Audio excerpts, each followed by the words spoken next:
com o povo, começa a cantar. Versículo 1 do capítulo 15 diz assim: Moisés e os israelitas entoaram este cântico ao Senhor. Não foi só Moisés, foi Moisés e o povo inteiro cantou ao Senhor, dizendo assim: Então Moisés e os israelitas cantaram ao Senhor: Cantai ao Senhor, pois triunfou gloriosamente, lançou ao mar o cavalo e o seu cavaleiro. O Senhor é a minha força, é a minha salvação. Ele é a minha salvação, Ele é o meu Deus e eu o louvarei.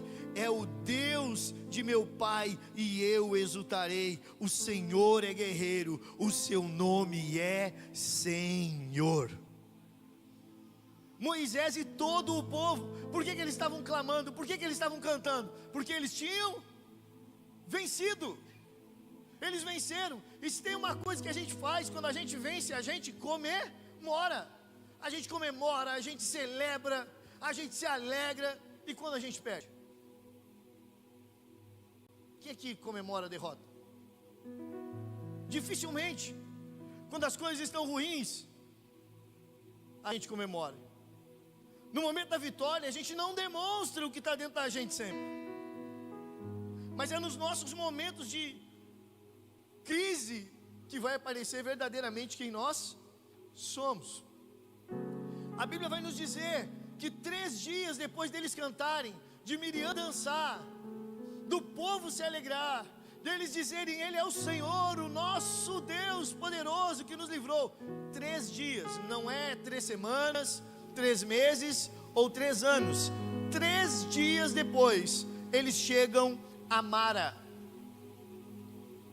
Eles avisam um lugar com água, porque há 3 dias eles procuravam água no deserto e não encontravam. E quando eles chegaram em Mara, olharam e viram aquela água. Talvez alguém gritou: água! E meu amigo, cada um por si e Deus por todos.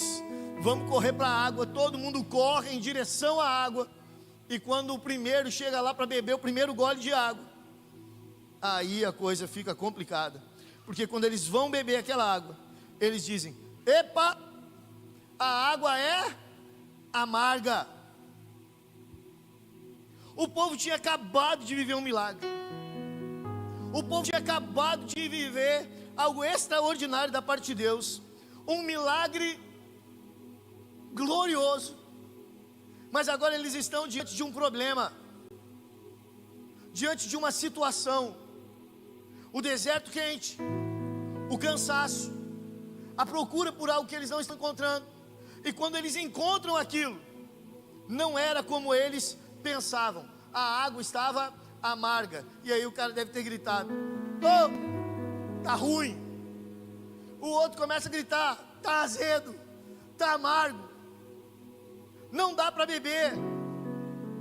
Imagina a frustração de um pessoal que está caminhando, procurando água. Quando encontra a água não é potável. Quando encontra aquele lugar, se dá conta que a água não é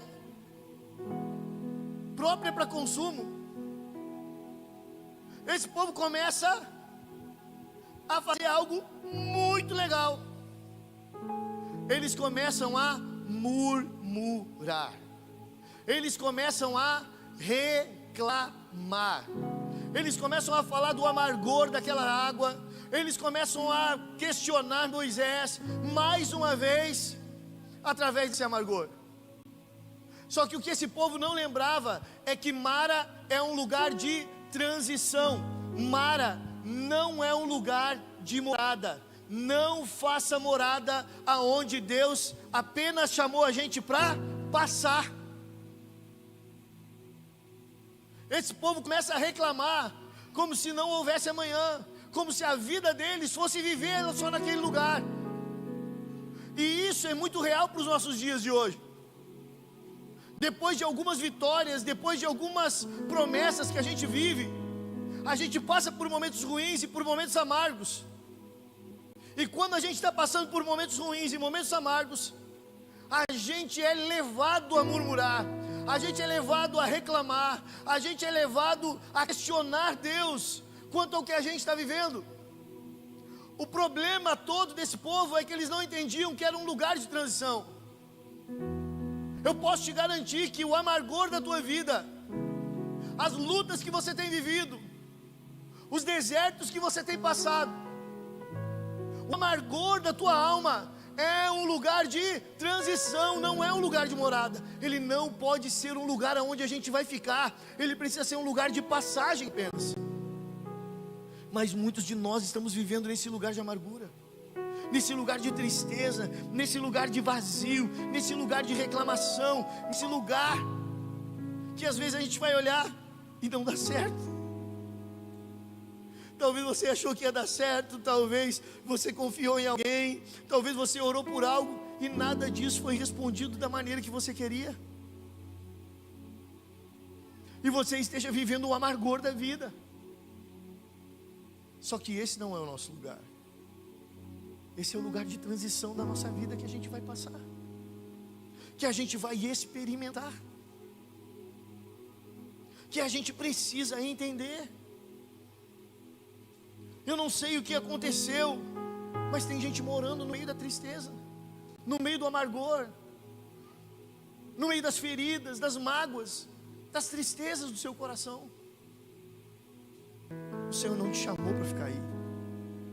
Pastor, mas o Senhor não sabe o trauma que eu passei com meu pai. Eu posso não saber o trauma que você passou com seu pai.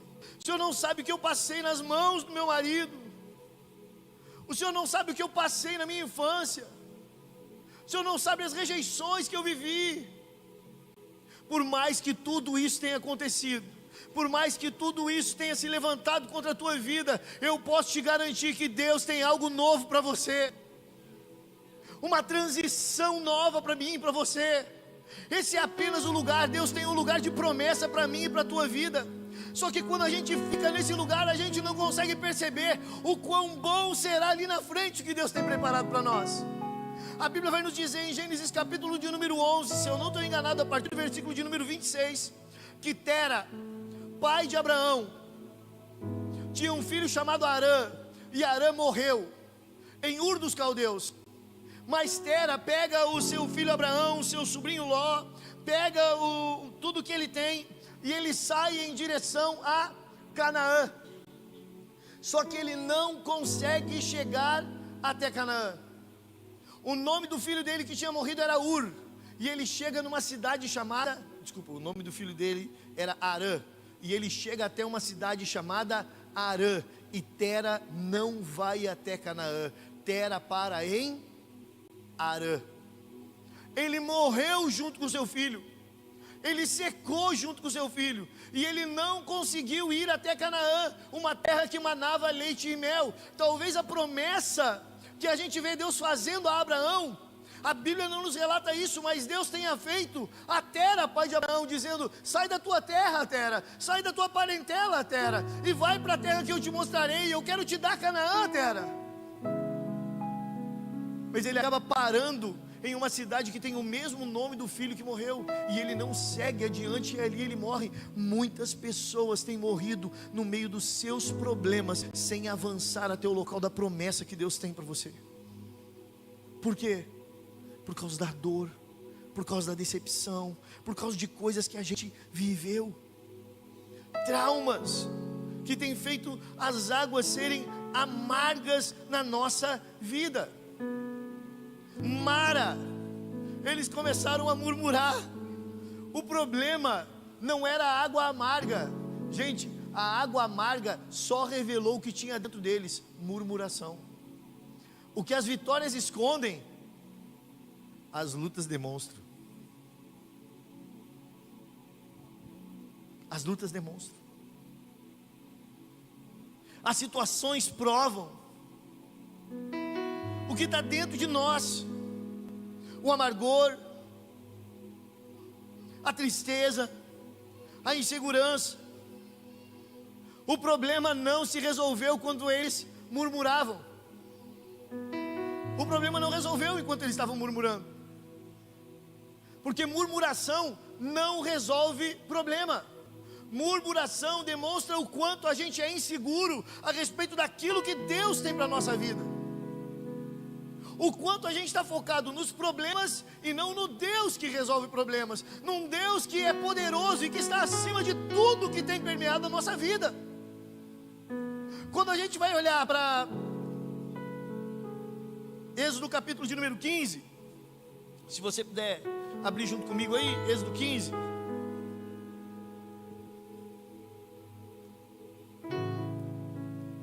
A partir do 23,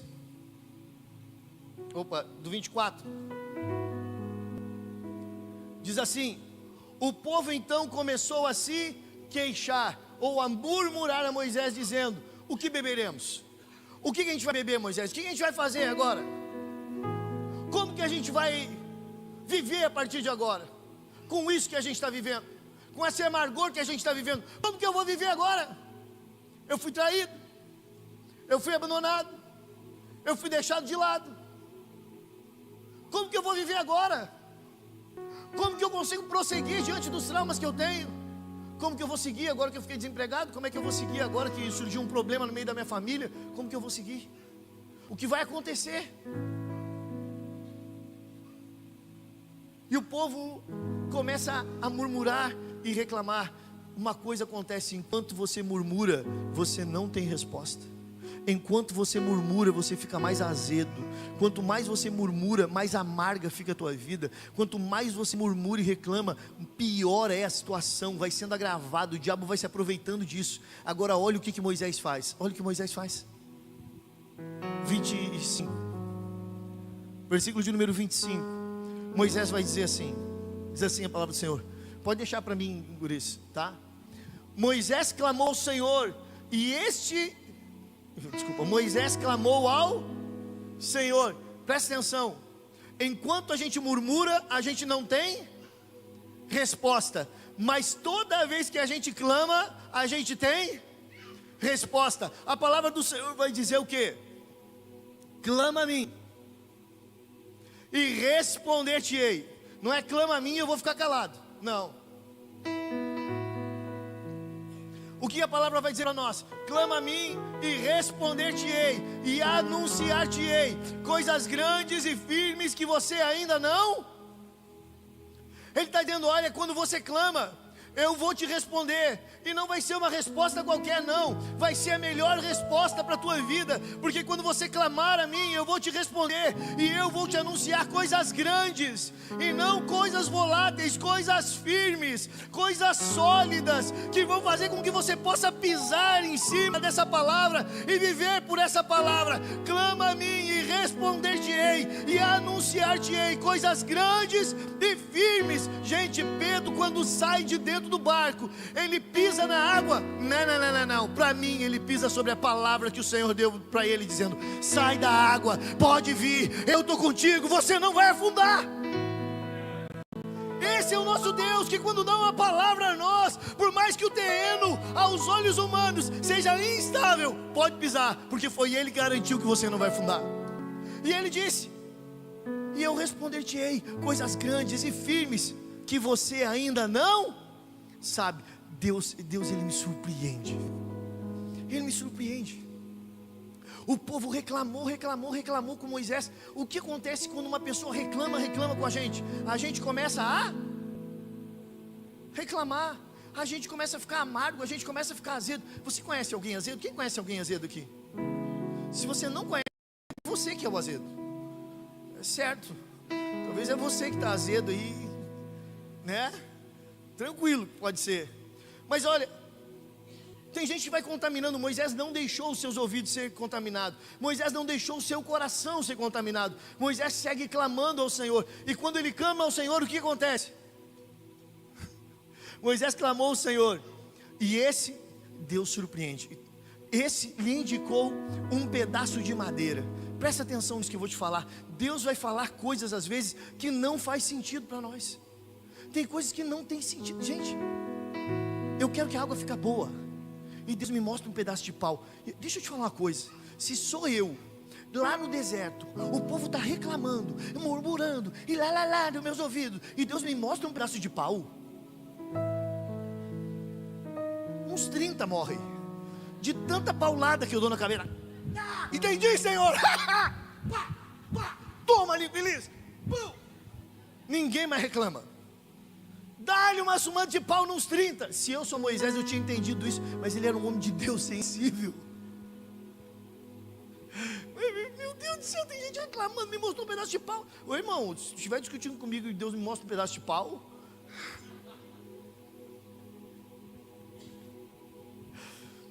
vai dizer que não. Tem uma multidão reclamando, Deus mostra um pedaço de pau ali, né?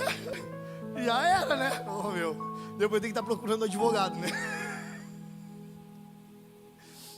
Deus mostra para Moisés um pedaço de pau. Ei, foi aí que surgiu o primeiro cacetete. Foi aí, Moisés começou uma guarda ali. Vamos botar a galera ali. Deus mostra para ele um pedaço de madeira. Ele olha para o pedaço de madeira e vê o problema que ele tem e diz: não tem nada a ver, Senhor, a água está amarga. O Senhor está me mostrando um pedaço de madeira, um pedaço de pau. O que isso tem a ver? Senhor, as coisas não têm conexão. Ele diz: tem sim. Sabe por quê? Porque essa madeira, ela representa a cruz de Cristo. Que por mais amarga que esteja a tua vida, quando a cruz de Cristo entra em contato com a tua dor, entra em contato com o que você está passando, entra em contato com o teu amargor, a cruz de Cristo transforma a água amarga em coisa boa, a tristeza que você carregava em coisa boa, o trauma que mexia com você em esperança para outras pessoas. Ele começa a te usar. Eu tinha problema no meu casamento, mas a cruz de Cristo entrou, curou a minha vida. Agora eu trato de casais. Eu era uma pessoa irada, mas agora a cruz de Cristo entrou em contato comigo. Eu ajudo a curar as pessoas, a ensiná-las a ter domínio próprio, e isso começa a mudar a minha vida, porque a cruz de Cristo tem poder para transformar todo o amargor da sua vida em uma vida boa, plena, porque é isso que Cristo tem para nós. É esse Deus que tem para mim e para você. Não é para pegar o pau e tacar nas pessoas, é para entender que a mensagem de amor é ela que vai curar a nossa vida. O povo estava reclamando por uma água amarga, por uma fonte de água que estava azeda. Para de reclamar disso e diz: Senhor, toca a minha vida, toca a minha dor, toca a minha tristeza, toca, Senhor, porque eu preciso disso. Hoje nós estamos num culto de ceia, nós falamos do sangue e do corpo de Cristo, lembramos do que Ele fez por nós no madeiro. Ele levou as nossas dores, o amargor do pecado, o amargor da tristeza na cruz, para nos dar vida e vida em abundância. Ele não está dizendo que nós vamos ter ausência de problema, mas por mais que a gente tenha problema, por mais que a gente tenha presença de problema, presença de coisas que vão nos machucar, nós temos a presença de Deus que vai nos amparar e não vai nos deixar só. Vai ter o amor dEle nos conduzindo, vai ter a graça dEle nos empurrando, vai ter a presença dEle nos direcionando. As águas amargas não podem ser o nosso lugar de morada, porque o que Deus tem para nós é muito além do que essas águas amargas. Há um lugar de esperança para mim e para você. Se você parar aí, você vai morrer, você vai definhar. Há uns 3 anos atrás, 4 anos atrás, eu estava sem falar com o André. Eu e o André estava de mal. A gente teve uma briga. Nem se pegamos a pau, porque eu sabia que eu ia apanhar. Mas a gente começou a ficar triste um com o outro. Ele pensa de um jeito, eu penso do outro. As nossas tristezas começaram a se bater. Uma amargura, um amargor, cada um para o seu lado. Ele que se lixe, eu estou com Deus. E ele dizia para mim: tu que te lixe, tu está com Deus. Cada um com seus problemas, um para cada lado. Toda vez que falava no André, meu coração doía, porque eu gostava dele, mas estou magoado com ele. Não sei se ele gostava de mim, mas estava magoado comigo. E um dia eu estou no carro, ouvindo uma música do pastor Sérgio, da nossa igreja lá de Ituporanga, que ele dizia assim, recente tinha lançado essa música: eu quero amar como amavas, quero falar como falavas, eu quero ser igual a ti, quero ser mais parecido contigo, voltar à essência do primeiro amor. E eu disse: ah, Senhor, como eu quero isso, Senhor, como eu quero voltar ao primeiro amor, Senhor. Eu quero abandonar tudo que me deixa amargurado, Senhor. Eu quero voltar a essa essência do primeiro amor. Irmão, não lembrava do André para nada. E Deus me traz à memória quem? O André. Quero voltar à essência do primeiro. Opa, isso é um amargor que tem na minha vida. Ele que siga a vida dele, e eu que siga a minha vida. Fomos para a Vila da Quinta, voltamos, eu estou cantando essa música, voltar à essência. A Paula está do meu lado e diz assim: ai, Deus está falando com ele. Será que Deus está falando com ele? Eu disse para ela assim: Paula, Deus está ministrando algo no meu coração. Ela disse: o que, amor? Eu disse: é para mim ir lá no André, falar com o André. Ela: com quem? O que vai fazer lá? Ai, nada a ver. Não foi? Nada a ver. Tá viajando. Não era por causa deles. Está dizendo que eu estava viajando. Se empolga, começa a cantar e acha que Deus fala. Coisa da cabeça.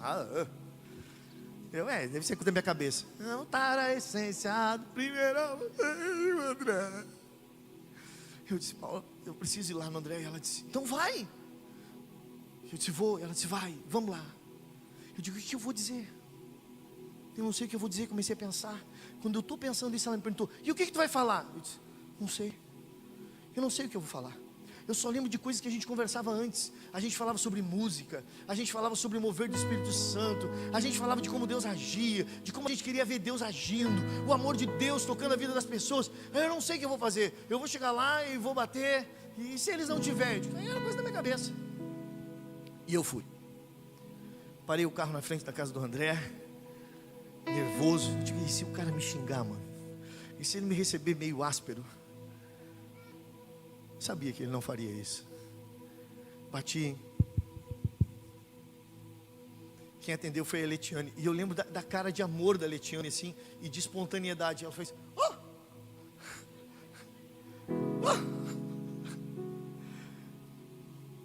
pastora, tudo bem? Tá tudo bem? Não, tá tudo bem. Eu queria... E o André, como é que tá? Tá aqui dentro. Ela: André, o pastor está aqui. Ele pensou que era o outro pastor, porque ele estava congregando em outra igreja, eu acho, né? Jamais imaginava, eu acho, né, André? E aí o André veio e disse: e eu disse: tudo bom? Ele disse: tudo bem. Eu disse: mano, queria falar contigo. E a Paula ficou assim. Eu disse: eu e o André vamos para dentro do carro. Ele entrou dentro do carro. E aí eu não conseguia falar nada para ele. Eu estava tomado de amor naquele momento. Eu disse para ele: mano, eu estava indo para a Vila da Quinta, comecei a ouvir essa canção, e eu queria que tu ouvisse essa canção, porque eu lembrei da gente orando, lembrei da gente falando de coisas que a gente sonhava, de coisas que a gente planejava, de coisas que a gente sentia, e eu senti no coração de compartilhar isso contigo. Ouve essa canção. Ele começou a ouvir a canção, eu comecei a chorar, ele começou a chorar, eu abracei ele, eu pedi perdão para ele. Eu disse: me perdoa, meu irmão, se eu te magoei, me perdoa se eu te feri, me perdoa se eu te prejudiquei. Ele começou a me pedir perdão, e eu já dizia: nem me pede perdão, mano, nem tem nada. E ele disse: tem sim, eu quero que tu me perdoe, eu também fui isso, eu fui aquilo. E eu já dizia: é mesmo. E naquele momento a gente começou a se pedir perdão. Era nós dois agarrados dentro do carro. Um vizinho dele passou e disse: eu sempre desconfiei desse careca. Esse carequinha não escondia. Brincadeira, né? Passa gente ali, e a gente está ali chorando, agarrado. A Paula e a Letiane conversando. Gente, era como se nós nunca tivéssemos, né, André? É como se nada tivesse acontecido entre nós durante todos esses tempos. Toda a amargura, toda a tristeza, todo o mal que tinha dentro de mim, Cristo tocou naquele momento e retirou do meu coração. Quando eu fui conversar com meu amigo, hoje a gente está aqui congregando de novo junto. Que problemão a gente arranjou para Deus de novo.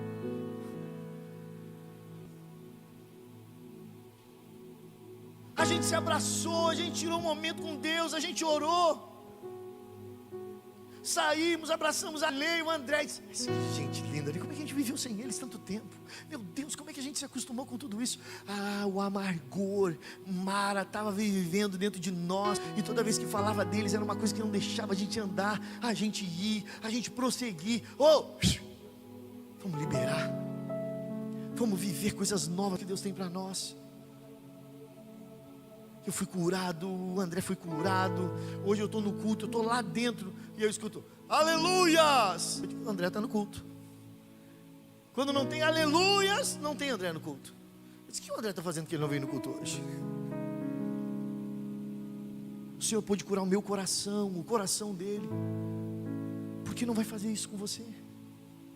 Eu não sei o que está acontecendo na tua vida, no teu casamento, na tua história, mas eu sei que nós temos um Deus que sara. Sabe por quê? Porque Ele vai dizer o seguinte, versículo de número 25. Moisés pegou um pedaço de pau, não era eu, então ele lançou sobre a água, e essa se tornou boa. Em Mara o Senhor lhe deu leis, ordens, e colocou à prova o povo. É na hora da adversidade que Deus vai provar você, mas também é nessa hora que Ele vai te dar leis e vai te dar ordens que vão te levar a uma vida muito melhor. Irmão, eu não estou querendo falar uma vida sem problema, eu estou querendo te falar que é uma vida de direcionamento por Deus, pelo caminho que Ele tem para você. Ele estava dizendo, não faça morada. Eu ia ler aqui junto com você. Coloca para mim o 25, depois a gente vai ler o 26, né? E deu-lhes leis e ordenanças, e colocou o povo à prova. Por que você acha que Deus não vai te provar? Deus prova sim. Deus sonda os corações, Ele prova os corações. Ele quer mostrar para você o que tem dentro de você e o que você precisa se libertar. Mas Ele também vai nos dar ordem, vai nos dar estatutos, Ele vai nos dar direcionamentos para que a gente viva a bênção que Ele tem para nós. Olha o que vai dizer o número 26, o versículo de número 26, dizendo-lhes: se vocês derem atenção à voz do Senhor, o seu Deus, e fizerem o que é justo diante dEle, e se derem ouvidos aos seus mandamentos, e obedecerem a todos os seus estatutos, olha o que vai acontecer. Não, é o outro, é o 26, tinha lá. E obedecerem a todos os seus estatutos. Acho que está faltando coisa aí. E todos os seus decretos. Vou ler por aqui, tá, gente? Ali faltou um pedaço, por causa que como a gente bota em francês aqui, eu acho que pode ser isso. Aqui, ó. Não trarei sobre vocês nenhuma das doenças que eu trouxe sobre os egípcios, pois eu sou o Senhor que os cura. Só quero lembrar para vocês uma coisa. Como é que Moisés cantou? O nome do nosso Deus é o Senhor. Eles conheciam o Senhor que abriu o mar vermelho, eles conheceram o Senhor que mandou pestes por todo o Egito, que livrou eles, mas agora eles estão conhecendo uma outra parte de Deus. Eles estão conhecendo o Senhor que cura. É no deserto que eles começam a conhecer o Deus que cura. Talvez a gente conheça um Deus poderoso para nos livrar de tantas situações, mas a gente ainda não se abriu para experimentar o Deus que cura a nossa vida. Ele diz: eu sou o Senhor que cura vocês. Quando Ele curar você em Mara, Ele vai te dar um direcionamento para um lugar melhor. Em Mara Ele te cura para que você possa chegar, o que diz no versículo 27. Depois de Mara, chegaram a Elim, onde havia 12 fontes de água e 70 palmeiras, e acamparam junto àquelas águas. O Senhor que cura agiu em Mara. Uma curiosidade sobre Mara: as águas de Mara eram amargas. Até o dia de hoje, as águas de Mara são potáveis. Sabe por quê? Porque o que Deus opera de milagre na tua vida não para só na tua vida. Geracional vai acontecer. De geração em geração é a bênção de Deus sobre a tua casa e sobre a tua família. Ele está dizendo para nós: eu quero levar vocês a Elim. Elim é lugar de fontes, não é lugar de fonte, é lugar de fontes, aonde há 12 fontes de águas saudáveis, ou seja, tem água para todo mundo. O Senhor não deixa ninguém de fora. Havia 70 palmeiras, a sombra para todo mundo. Deus tem sombra e água fresca para mim e para você. Amém? Oh, que palavra, coach. Deus tem sombra e água fresca para ti. Não é sobre isso, é sobre provisão, é sobre cuidado. Não entregue a tua vida à amargura, não entregue a tua vida aos problemas, mas entregue a tua vida a um Deus que tem o poder de abrir fontes no deserto e fazer nascer palmeiras aonde não tem água. A Bíblia é poderosa para nos revelar esse Deus, mas talvez a amargura que a gente está vivendo não nos deixe ver um Deus tão poderoso. E esse Deus hoje quer transformar a nossa vida através desse pedaço de pau que eu trouxe. Pode trazer um pedaço de pau para nós dar nos irmãos aí? Não, através da cruz de Cristo. Você não vai ser curado vindo na igreja. Desculpa eu te informar isso. Você não vai ser curado vindo na igreja. Você não vai ser curado fazendo parte de um ministério. Você não vai ser curado tendo um grupo de convívio. Você só vai ser curado quando você abrir o seu coração e deixar que a cruz toque você. Que o sacrifício de Jesus alcance tua vida. Ele sofreu em meu e teu lugar, para que eu e você tivéssemos sim uma vida diferente, uma vida de restauração e de amor. Eu não sei qual é a mentira que o diabo contou para ti, mas a verdade é que Deus nos amou de tal maneira que Ele deu o seu único Filho, para que todo aquele que nele crê não pereça. Em Mara o povo estava perecendo. E se eles permanecessem em Mara, eles morreriam. Mas Deus tinha Elim para eles. E tinha Canaã para eles.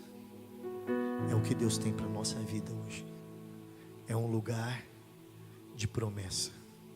É um lugar onde a gente pode botar os nossos pés e dizer: o Senhor está cuidando de mim.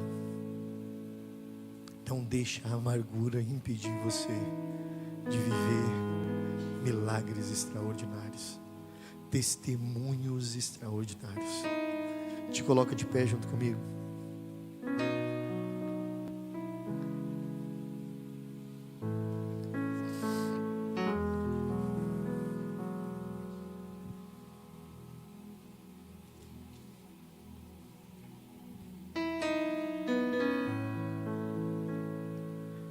Essa canção diz: há um lugar de descanso em ti.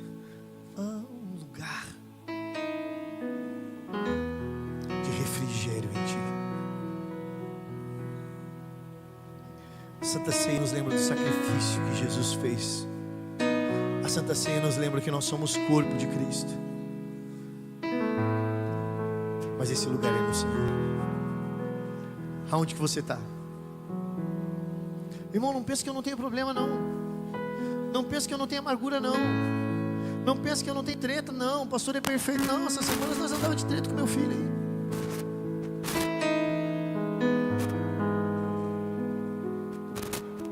Mal entendido do Satanás. Todo mundo passa por lugares de perda. Todo mundo passa por lugares de amargura. Todo mundo passa por lugares de prova. Todo mundo passa por lugares. Mas o Senhor hoje está nos chamando para estar num lugar. Nosso lugar é no Senhor, porque nele é o lugar das águas doces. Ele é o lugar de cura, de restauração, do esplendor da glória dele, do poder dele. Não há nada mais poderoso do que o amor.